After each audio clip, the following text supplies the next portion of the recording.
सिंह, बलिदान भी सम्राट। हमारी प्रजा के क्या हाल है? राजन, प्रजा खुशहाल है, राम कोई परेशानी नहीं है राजन। ये आपकी प्रजा आपके राम की जय जयकार करती है राजन, जय जयकार करती है। मैं बहुत खुश हूँ, क्योंकि जिस मुल्क की प्रजा खुश होती है वहाँ का शहंशाह भी खुश होता है। प्रजा की सारी खुशियाँ शहंशाह पर डिपेंड करती है। इसलिए मैं तुम्हें इंस्ट्रक्शन दे रहा हूँ, हमेशा हमारी गरीब रियाया की देखभाल करते रहो और उनके दुख दर्द में अपना हाथ बटाते रहो। यही मेरा फर्ज है। और कहिए शंभू सिंह, तुम्हारे बॉर्डर की सिक्योरिटी कैसे है? महाराज, बॉर्डर सुरक्षित है। हमारे वीर जवान बॉर्डर पर तैनात हैं, दुश्मनों से कोई खतरा नहीं। Well done my son, well done. I am very proud. तुम जैसे ग्रेट कमांडर चीफ हमारे बॉर्डर पे जब तक सिक्योरिटी करते रहेंगे, हमारे देश का बाल बाका नहीं हो सकता। लेकिन ये सब होते हुए आखिर मैंने कौन सा गुनाह किया है जिसके बदले में मेरे को इतनी बड़ी सजा मिली? आखिर ऐसा कब तक चलता रहेगा? मैं एक एक पल मौत की भीख मांग रहा हूं, फिर भी मेरे को मौत भी नहीं मिल पा रही है। महाराज, ये तो ईश्वरी दंड है, इसमें हम लोग कर ही क्या सकते हैं। हाँ, तुम ठीक कहते हो। शायद रब को यही मंजूर है।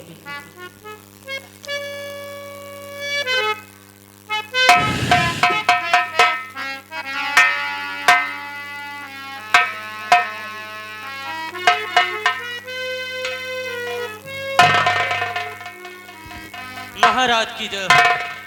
महाराज, बहुत बड़ी खुशी की बात है कि राज दरबार में भगवान के परम भक्त मुनिवर का आगमन हो रहा है। महाराज, क्या मुनिवर? जी महाराज। और हमारी कोर्ट में आना चाहते हैं? जी महाराज। अरे, उन्हें परमिशन की क्या आवश्यकता है? जाओ, उन्हें सम्मान पूर्वक लेकर के आओ। ये तो हमारा सौभाग्य है जो आज हमारे दरबार में मुनिवर का आगमन हो रहा है।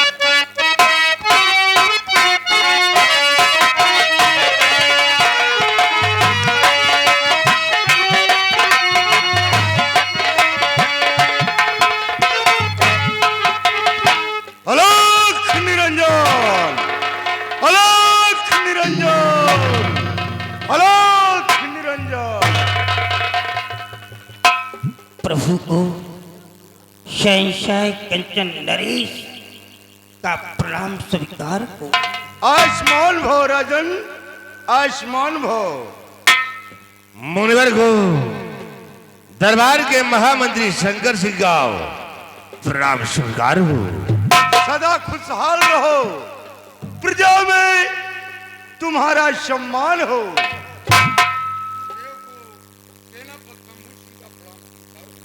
आयुष्मान हो बेटा, तुम्हारी वीरताई का यश चारों तरफ फैले। गुरुदेव, ये दरबार के सिपाही का प्रणाम स्वीकार हो सरकार। चिरंजीव रहो बेटा, राम आनंद रखे। मुनिवर को दरबार के सिपाही का प्रणाम स्वीकार। कल्याण हो बच्चा, राम आनंद रखे।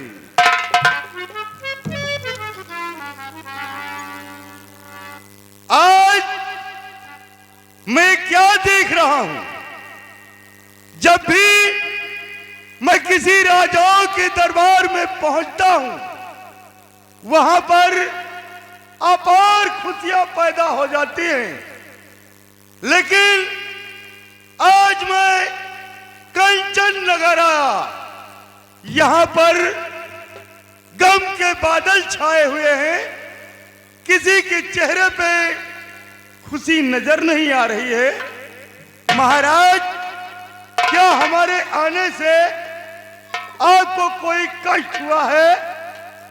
या फिर आपको दान दक्षिणा देने में तकलीफ हुई है, यदि हमारे आने से आपको कोई कष्ट है या फिर दान दक्षिणा देने में तकलीफ हुई है, तो लो, मैं इसी वक्त कंचन नगर रियासत से मैं प्रस्थान कर रहा हूं और मैं जा रहा हूं।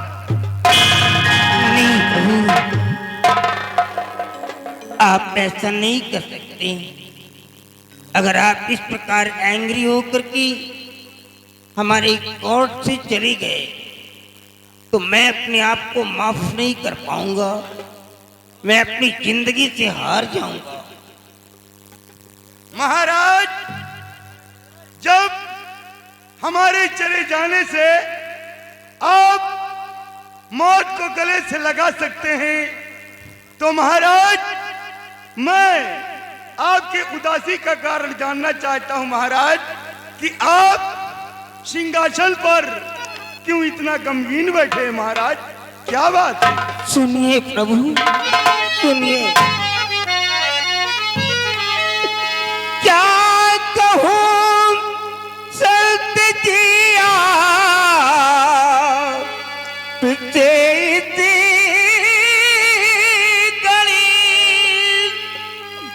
जिंदगी में रिभर बात संसार में, जब कि ईश्वर ने सब कुछ है मुझको दिया, फिर भी दुनिया में जीता हूँ बेकार में।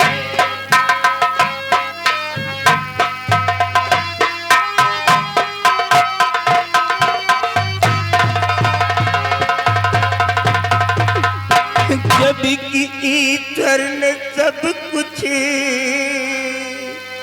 मुझे दे दिया, फिर भी दुनिया में जीता हूँ बेकार में।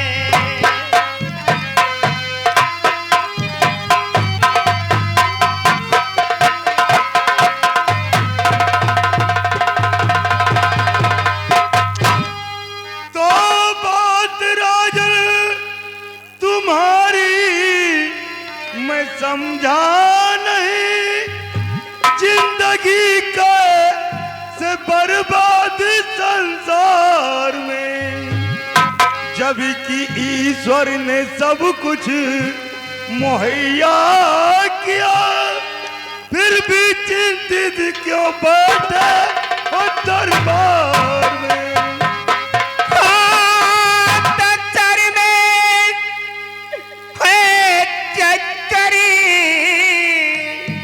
क्या चक्कर? बड़े जो पिता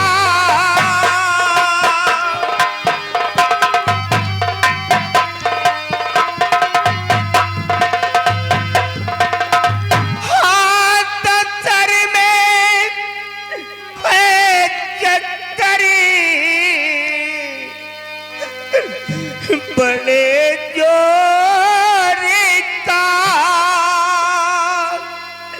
उस घड़ी पर मुझे कुछ सुहाता नहीं,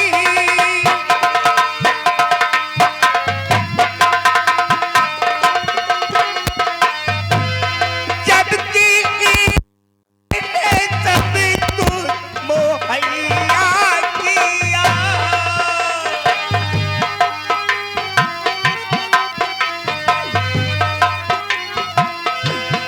जबकि ईश्वर ने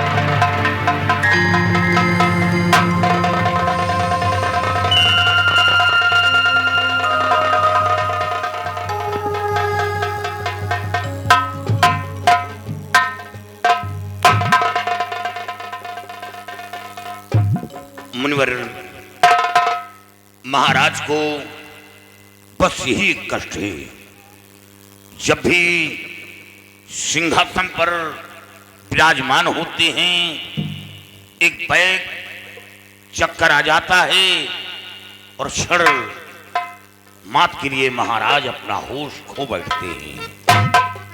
बस यही एक कारण है जो हमेशा ये दरबार गम में डूबा रहता है, किसी के चेहरे पर कोई खुशी नजर नहीं आती।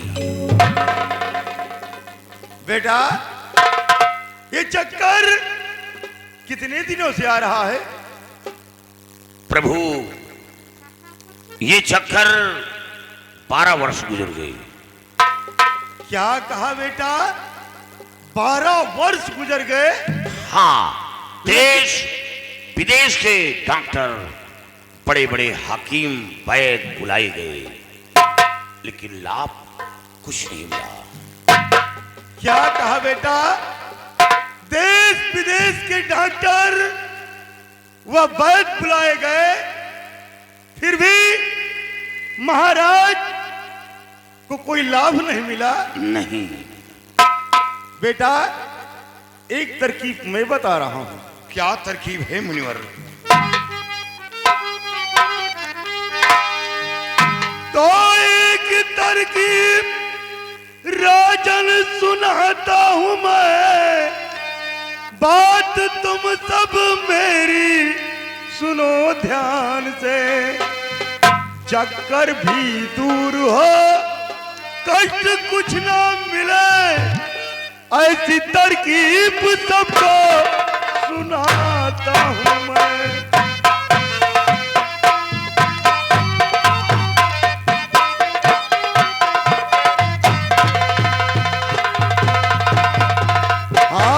चक्कर भी दूर हो, कष्ट कुछ ना मिले, ऐसी तरकीब सबको सुनाता हूं मैं।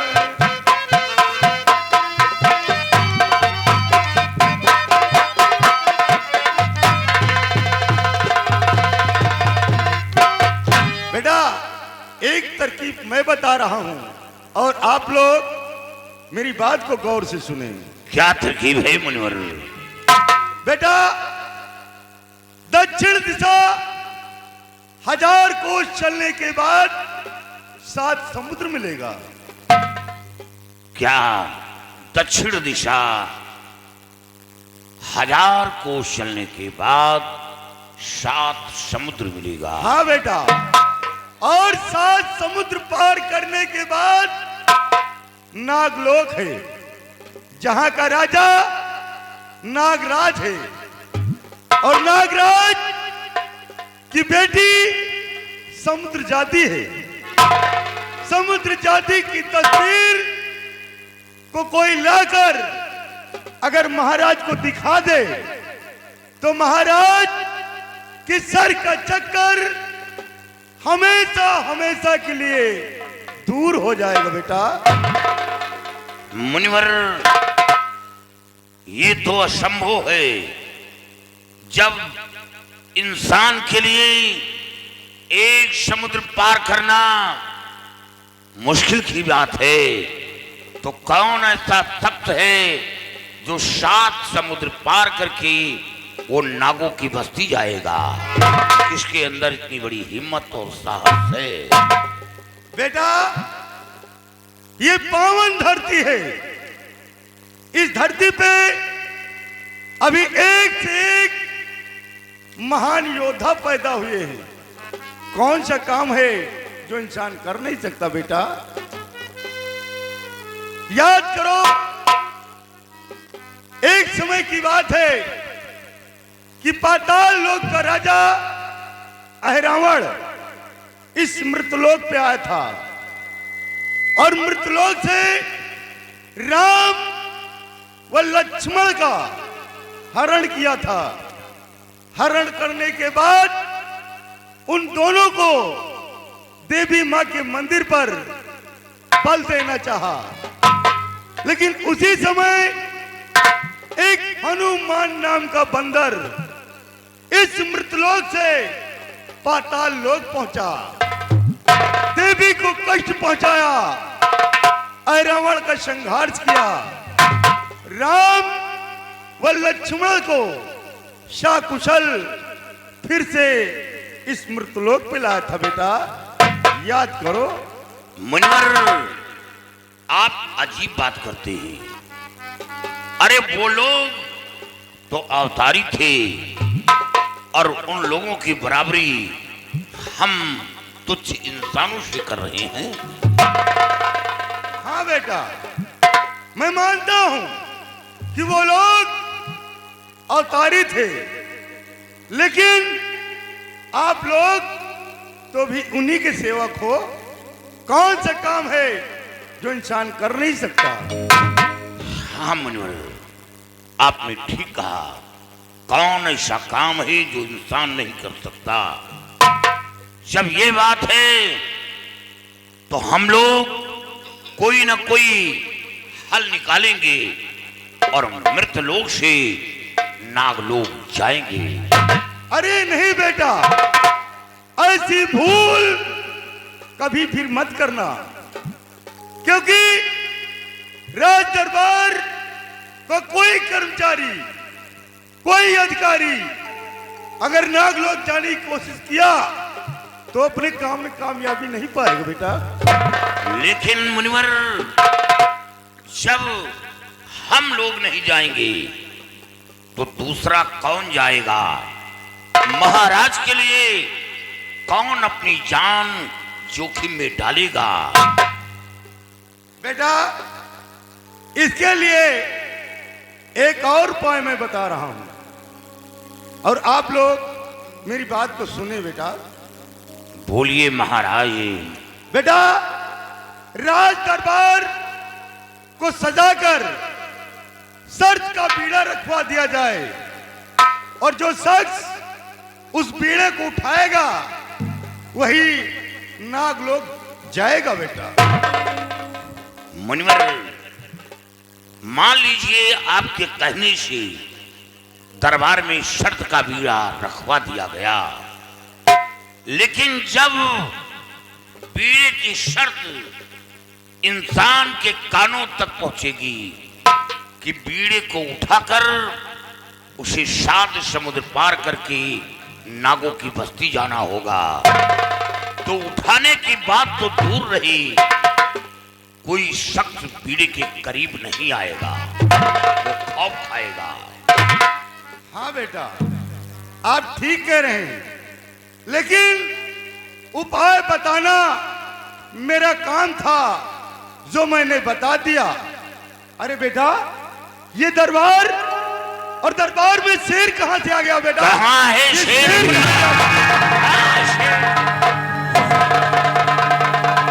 जंगली के तोड़ करके शेर कहां कैसे आ सकता है? शंभू सिंह, शेर कहां है? शेर तो नजर नहीं आ रहा है, लेकिन मुनिवर कहाँ गए? शंकर सिंह मुनिवर अंतर्ध्यान हो गए। वो मुनिवर नहीं थे, हमें ऐसा लग रहा है कि मुनिवर की शक्ल में प्रभु का आगमन हुआ और महाराज के सर का चक्कर दूर करने का उपाय बताकर गायब हो गए। हाँ शंभू सिंह, ऐसा ही लगता है। हाँ, इस प्रकार हमारी कोर्ट में उनका दाखिला देना और ये सब कुछ बतला देने के बाद सबके सामने खड़े खड़े ही गायब हो जाना, इस साधारण इंसान का काम नहीं हो सकता। जरूर वो एक रहस्यमयी यंत्र थे। तो हमारी बात को तुम सब लोग ध्यान से सुनो। हमारे शहर में ऐलान करवा दो कि महाराज के सर में चक्कर आता है, जिसे लेकर के महाराज ने कोर्ट में शर्त का बीड़ा रखवा दिया और हमारे बीड़े की शर्त होगी, जो कोई हमारे बीड़े को उठाएगा उसे 7 समुद्र पार करके नागों की बस्ती में जाना होगा। नागलोक में कोई राजा रहता है, क्या नाम है उसका? नागराज है। और नागराज के पास कोई एक बेटी है।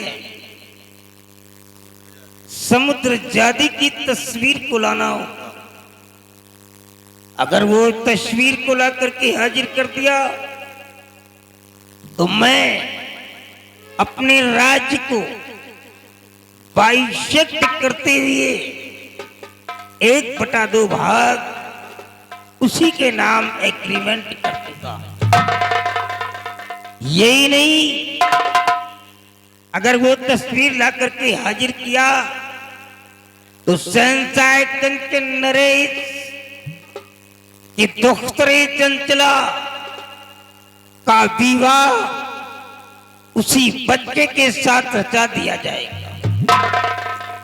लेकिन जब मैं इतने बड़े इनाम की घोषणा कर सकता हूं तो मेरी तरफ से एक चेतावनी भी होगी।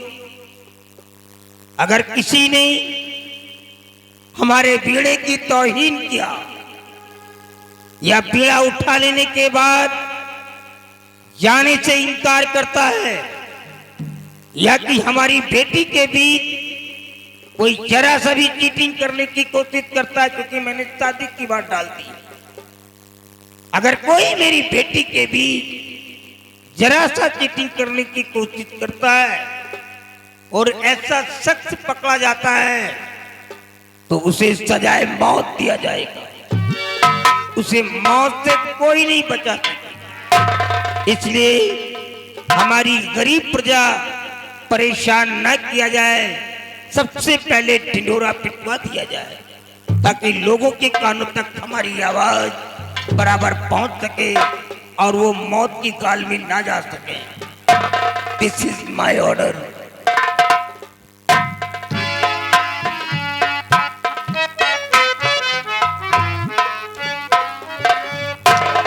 शंकर सिंह, शंभू सिंह, महाराज ने जैसा कहा वैसा तत्काल किया जाए। हाँ शंभू सिंह, शट का बीड़ा दरबार में रखवा दो। ठीक है शंभू सिंह, मैं इसी वक्त ये काम जरूर करवाता हूँ।